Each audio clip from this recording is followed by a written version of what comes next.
Hey guys, it's Leo, and this is Ask Cinnamon. First and foremost, thank you so much for sending me so many great questions. I'm always very happy of doing this kind of video. I love answering questions and thinking about my favorite things. And it wouldn't be possible without the questions you guys send me. So thank you very, very much. Today I'm answering questions that were sent to me through YouTube and or Twitter. So if you want to send me your question to be featured on a future video, just leave a comment with your questions or just mention me on Twitter. I am also Magical Cinnamon there as well. So let's start with the first question. It was done by Puppy Beep Romantic and it's this one. Do you like or familiar with Vocaloid? If so, what are your favorite songs? And what's your favorite ice cream flavor? Little Pudoons for good luck. Oh, Pudoons, this is so cute. Well, first thing, Puppy Beep Romantic, the best username ever. You are the biggest Pudoons fan out there. I love your love for Pudoons. I love him as well. He's amazing. So, Vocaloid. I'm not the biggest Vocaloid fan, but I do like the songs. I had that Project Diva game on PlayStation 3. It's an amazing game. It's very hard, but it's all amazing. I have two of them. I don't remember which ones. I have two of them. There was a show, there was a Hatsune Miku show here in Brazil. I wasn't able to go, unfortunately, but it broke my heart. But yes, I do love Vocaloid. I think that my favorite Vocaloid is Megurine Luca. She's my favorite. And my favorite songs, I think that my favorite song is Weekender Girl. Not sure. I really like Melody Line, and I also love Double Lariat. Megane from Luca, Double Lariat and Megane from Luca. They're Acute. Is that Acute, the song from Luca, Miku, and the blue one, which I don't remember the name right now. Kaito. I think it was Kaito. So there was a great trio song. I think it was called Acute. It's a very nice one as well. But yes, I do love Vocaloids. Those are my favorite songs. And my favorite ice cream flavor, hard to say, but I think I'm going to go with tamarind. Is this the right name of the fruit? That's my favorite. It's probably my favorite flavor, but I do love, chocolate flavor, flavors like that. And blueberry. Blueberry is also an amazing flavor, ice cream flavor. I love everything blueberry, but blueberry ice cream is also amazing. The second question is by the Stormy Boy on Twitter. Are there any lesser known magical girl shows that you're a fan of? Well, I don't know. I feel like we've been talking so much about magical girls that I feel like those smaller shows nowadays, that they're very well known in the magical girl community. Probably like, for example, Mahou Shoujo Site. I think everybody knows about it, and I like Mahou Shoujo Site. Mahou Iku, I love Mahou Iku. But if I were to mention a show, like it's a lesser known magical girl, I would mention Super Pig. It aired here in Brazil when I was a child, and I loved it. Unfortunately, I was never able to watch it completely because I have never found it online, like subbed or even dubbed in Portuguese to download or to watch online. I have never found it, unfortunately, because it's a very nice show. And I really liked it at the time, but I didn't have the possibility of revisiting and watching it like completely from the first to the last episode, like in a time corrected manner. Because, when I was a kid, I watched sparse episodes here and there. I liked it. I loved it, to be honest. It was very fun. But I don't know, like, the most part of it. I think I missed the most part of it, and I couldn't watch it again. Next question is by Big Pink Bunny, and she asked, "Hey Leo, how did you think about Winx Club and their transformations?" Well, I honestly didn't remember like most of their transformations, but after the last Ask Cinnamon video, somebody asked me a question about Winx Club, and I started watching their transformations on YouTube, and I really like it. Their transformations are very short, and I like that each one of the fairies, the girls, they have very different transformation styles. Like, there's no real big unity between them. That can be a bad thing, but in Winx's case, it's a good thing, and I like it. And like I like I think it's muse. How's she called in English? In Portuguese, she's called musa, which means muse.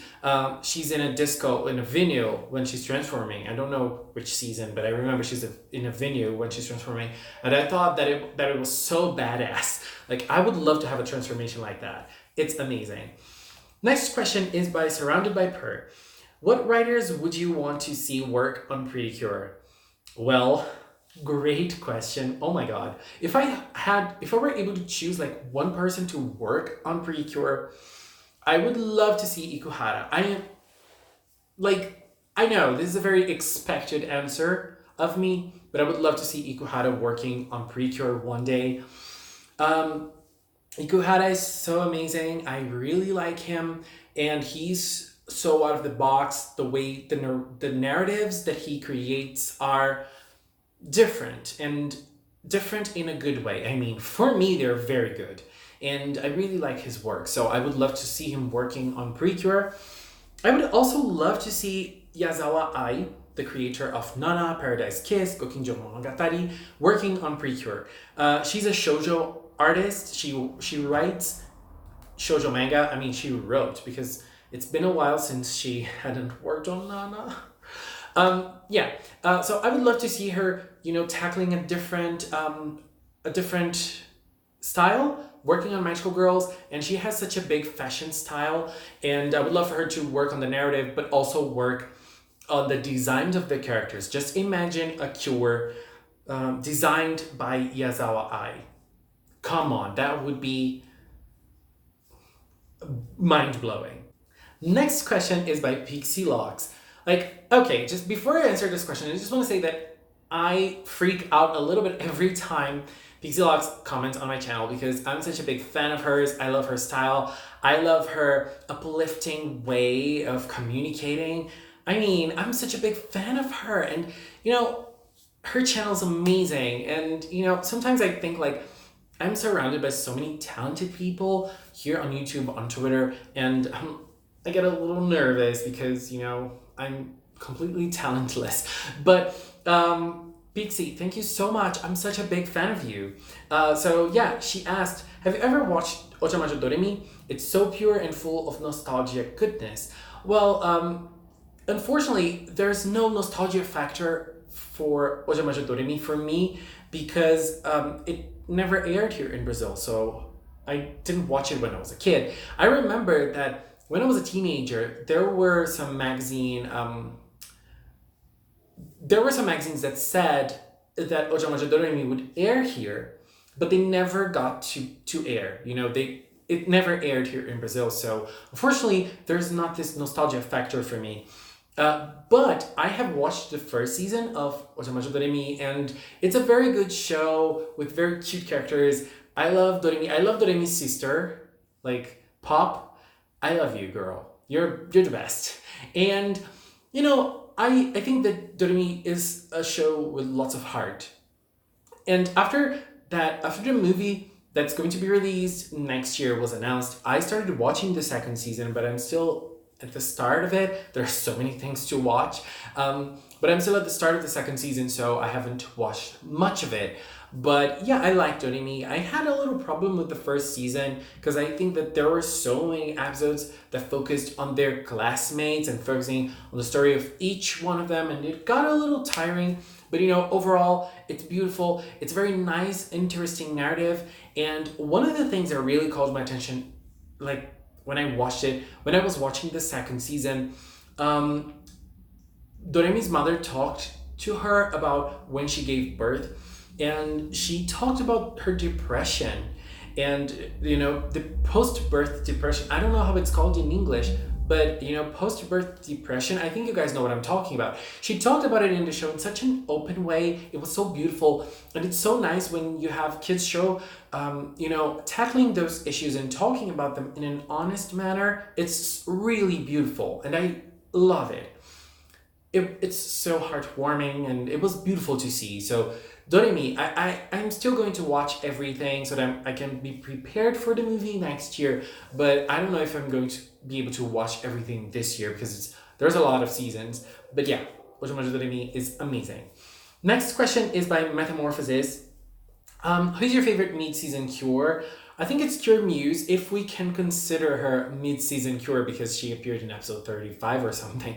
But yeah, I think it's Cure Muse. Cure Muse is my favorite out of the mid-season cures. Apart from her, I really like Cure Parfait. Mashiri, come on, I think Mashiri is my second favorite. Mashiri, I really liked her as well. Um, and yeah, I think those are my favorites. Mashiri and Muse and Moonlight. Moonlight is also another one that I really like. But overall, I really like mid-season cures. They're worked in a very specific way. They're developed in a very specific way, which I really enjoy. So, no, my favorite mid-season cure. What am I thinking? Obviously, my favorite mid-season cure is Cure Fortune. Duh. I love Cure Fortune so much that I even forgot she's a mid-season cure. Oh my god, what am I thinking? I mean, Cure Fortune is one of my favorite cures ever, and she is a mid-season cure, so yeah, Cure Fortune girl, you're my pick. Do you like Game of Thrones? Well, honestly, I have watched all of the show. The last season was horrible, but I really loved Game of Thrones up until season 3. When season 4 started, I was still kind of okay with it. But I'm a very big fan of the books. So when season 4 started, I was very excited to see two things. One of them is my favorite character that was cut from the show, and the other one is Lady Stoneheart. Both of them were cut from the show and they were not able to make it. So unfortunately, two things I was very excited for didn't make it in the show, and I don't know, the show got really lackluster. The storylines, the plot, they got really bad, and I think that after season 6, everything just went downhill. And season 8 was a complete disaster. But I feel like Game of Thrones really made its impact on the overall pop culture. It's now definitely a part of pop culture. It's influenced lots of people, and I think that it really brought series to a center point of discussion, and in a nice way. I think like people started watching it and commenting on it. There was a big hype for every single new episode and everything. The last season couldn't keep up, but I feel like I didn't really enjoy it after season 4. Like, no, but the first 3 seasons, they're masterpieces. I really love, like, especially season 3. Season 3 was godlike. And the last question, which transformation of Precure you don't like? I don't know. I don't think there's a specific transformation I don't like. I know that one transformation I particularly don't like is Shiny Luminous. There isn't much action in her transformation, and Curious Word as well. I think both of those two transformations, they lack something. They're not as dynamic as the other ones. Even though I like that scene in Shiny Luminous transformation, which the camera goes around her and her hair goes up. That's a beautiful shot, but I think that's it from her transformation. So both of those transformations, I don't like them very much. Next question is by Anthony Thomas, and he asked, what's your top 5 final battles in Precure? And he goes on to list his top 5. Well, this is a great theme for a video, like my top 5 of something, and that's a very interesting one. Maybe I might do it in the future, because it's really hard to, think about my 5 favorites, like a top 5. So I'm just going to mention some of my favorites. I'm going to try to mention 5 favorites. The first one that comes up the top of my mind is Splash Star. Splash Star had a great last fight. I liked Max Heart's last fight as well. Fresh Precure's last fight was also interesting. What else? Mahotsukai's last fight was very nice.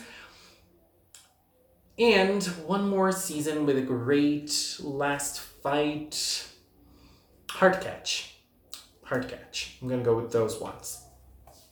Next question is by Yakushiji Saya, our girl cure Anjay. Have you watched or heard of Kirato Pri-chan? If you have, what are your thoughts on it? Well, I have watched the first episode and that's it. My thoughts on the first episode is colors. I have never seen a show more colorful than this one. That are like, I can't even describe it. And I'm not really sure which show I'm talking about. I'm talking about the first season of the franchise, because I know they changed names a little bit. And everything I've seen like after it are things like, I'm not really sure which season they're from, but I really like the designs of the characters. There's one particular character that has lime green hair, which I find particularly very beautiful. She appears in the first episode. I remember her. She's like a very important idol or something. I really like her design. And there's also another character that's all white, and she has a very beautiful performance. I saw her performance on Tumblr, but I never watched it, so I can't really give my opinion on it. But all I can say is that it's colorful. Girl, it's colorful. I have never seen something that colorful in my whole life. Next question is by Hotek, and he asked, what do you think on how to improve their way of fighting and combat strategy for the battles in any Precure season? How can they enhance their combat effectiveness and become super strong? Honestly, one of the things that I think Precure should do more often is for the ghosts to train. For the ghosts to train to try to become better in battles, because they simply don't. They become Precure and then they just go on with their lives. I would love to see a little bit of training, a little bit of something like that.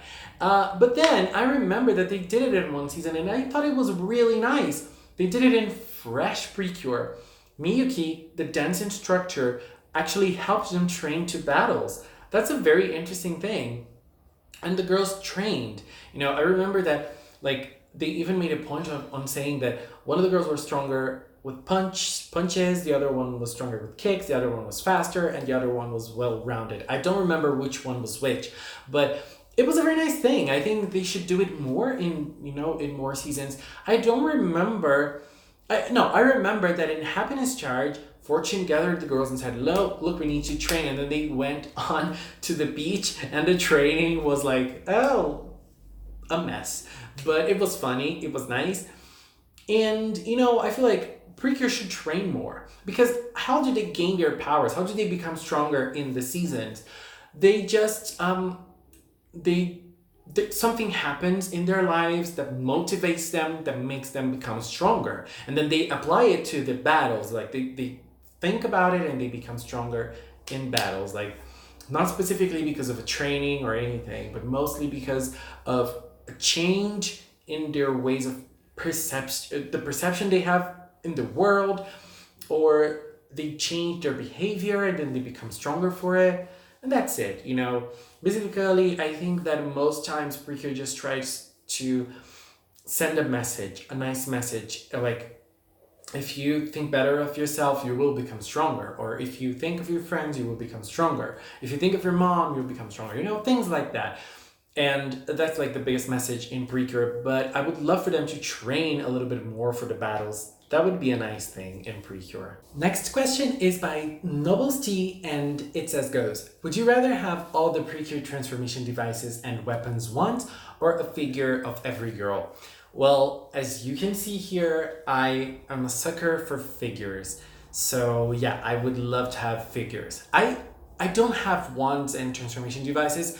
I would love to have them as well, but I'm more of a figure person myself. I like figures a little more. So I would love to have a big collection of figures. I think I'm like growing my collection day by day, slowly but steady. Not really steady, but slowly. But I'm sure one day I'll have a beautiful collection, and figures are my thing. So I'll go with the figures. Next question is by Ichikara Furu. And it's as goes. What are your opinions on green cures? Well, you all know green is one of my favorite colors. So green cures for me are special. Honestly, well, let's do a rundown. So far, we've had 4 green cures. We had Cure Mint, Cure March, which were like green, green, green, green. And then we had Felice, and now we have Cure Miyuki. We can stretch it up a little bit and put Parfait in this category, even though Cure Parfait is considered a rainbow cure. She's officially listed as a rainbow cure, but yeah, we can kind of fit her into the green category. I think that the first two green cures that were Mint and March, it's understandable why they weren't that popular. And there's a great video by Science Project here on YouTube explaining a little bit, giving his insight on why he considers them not as popular as the other cures and why they weren't as popular, they weren't as profitable as the other ones. And it's understandable. I can really understand it. Like, Cure Mint is definitely not my favorite. I feel like her character lacked a lot, and it felt like she was forgotten. Most times she was forgotten by the writers, even though her focused episodes were amazing. I really liked them. And Cure March is one of my favorite cures, but I can really understand, like, if you look at Smile Precure, we can really understand why she's not the favorite of most people. Her hairstyle is very different. I love her hairstyle, but I understand that it's kind of like too much for some people. I do see it. And the writing in Smile focused a lot on beauty and peace and on happy as well. And then Sunny and March, they kind of stayed with leftovers. Their focused episodes were not as good as the other ones. Their development as characters were not as good as the other three, especially comparing them to Beauty and Peace that had great writing. So yeah, they kind of lacked a little bit. And then when we got to Cure Felice, I think that her writing was also very different because Ha-chan is a very different type of character and she didn't have a growth as a person or as a character. She basically stayed the same, and I do love Felice. I do love Ha-chan. I think she brought so much soul to Mahotsukai, but character development was not intended for her. It was just a different type of character. And she is a popular cure, but I feel like Mahotsukai was not a popular season, at least on the internet. It was popular in Japan. It brought Precure up again. And her design is not really green. Like green, she has lots of pink in her. And she is the sixth ranger. She is the mid-season cure. So that's obviously going to have lots of focus on her. That's obviously going to have lots of focus on her design, on her attacks and everything. So she's going to have like something special around her. So yeah, I do love Felice and I do understand she's amazing.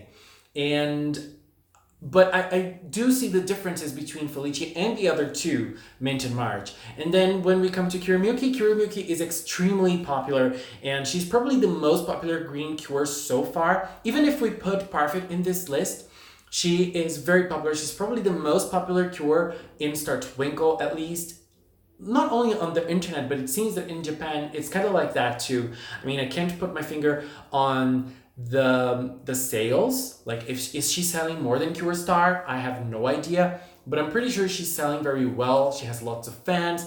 On the internet, like her videos on YouTube are the most viewed on the official channel, the official Precure channel. So yeah, we can understand why, and she's extremely popular. And I think that they brought a little different tone of green for her that worked very well with the whole aesthetic of Star Twinkle. Her personality is also great. Her design is amazing. So everything on Miyuki played the part on her being very popular, and she's one of the main characters, different from the other green cures. If we take a look at all of the other green cures we had, she's like the main part of the main duo. Star and Miyuki are the main duo. So yeah, Miyuki is that, and so she has this step forward compared to the other one. So yeah, I think that Miyuki is the most popular one, and if we are considering Parfait here, I also love her. I think she was a great addition to Kira Kira. She was amazing. Her powers were beautiful. She was beautiful. Her weapons and her transformation, everything about Parfait is amazing. I really like her. I'm not really putting my opinion on her like throughoutly here because she is not a green cure officially. But yeah, she's kind of like in the green team as well. So let's not just consider her. But Parfait is officially rainbow. And I believe that Cure Cosmo is going to be rainbow as well together with her. And they're probably going to be like both rainbow cures we have so far. So that's at least what I believe.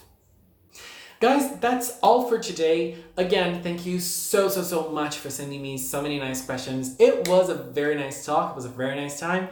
And I hope you all enjoyed it as well. So if you want to send me your question, just use the AskCinnamon hashtag here or on Twitter. You can send me on Instagram as well.